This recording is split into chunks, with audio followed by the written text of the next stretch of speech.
మన కుటుంబ పరిస్థితులు ఎలా ఉన్నాయి మనం ఆలోచింపజేస్తామా? రోజులు గడిచే కొద్దీ, వారాలు గడిచే కొద్దీ, నెలలు గడిచే కొద్దీ మన ఆత్మస్థితి ఉప్పొంగిపోవాలన్నా అంటే మన ఆత్మస్థితి పెరిగిపోవాలన్నా, మెరుగుపరచబడ్డాలన్నా అంటే మన ఆత్మస్థితి దిగజారిపోవాలండి. రోజు రోజుకి మన ఆత్మస్థితి పెరిగిపోతుందా, మెరుగుపరచబడుతుందా, దిగజారిపోతుందా, దృఢపడుతుందా, బలహీనపడుతుందా?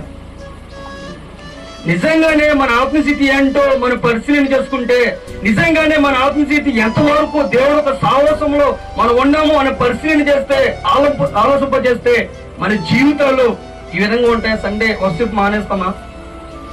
సండే ఆరాధన మనం మానేస్తామా? సంఘ పరిచర్య మన మానేస్తామా? ఆదివారం వచ్చేలోపు ఏదో ఒక కారణం అని ఎత్తుక్కుంటాం. ఎందుకు? సంఘంలో సంఘ ఆరాధనకి పాలకొమ్మల పొంది వండుకోవడానికి, పాల్గొనకపోవడానికి ఆదివారం ఏదో ఒక కారణం ఎత్తుక్కుంటాం. బంధువులు ఇస్తే సండే వర్షిప్ మనకు గుర్తురాదు, పెళ్లిళ్ళు జరిగితే సండే సర్వీస్ మనకు గుర్తురాదు, ఇంకేదైనా జరిగితే సండే సర్వీస్ మనకు గుర్తొస్తుందండి.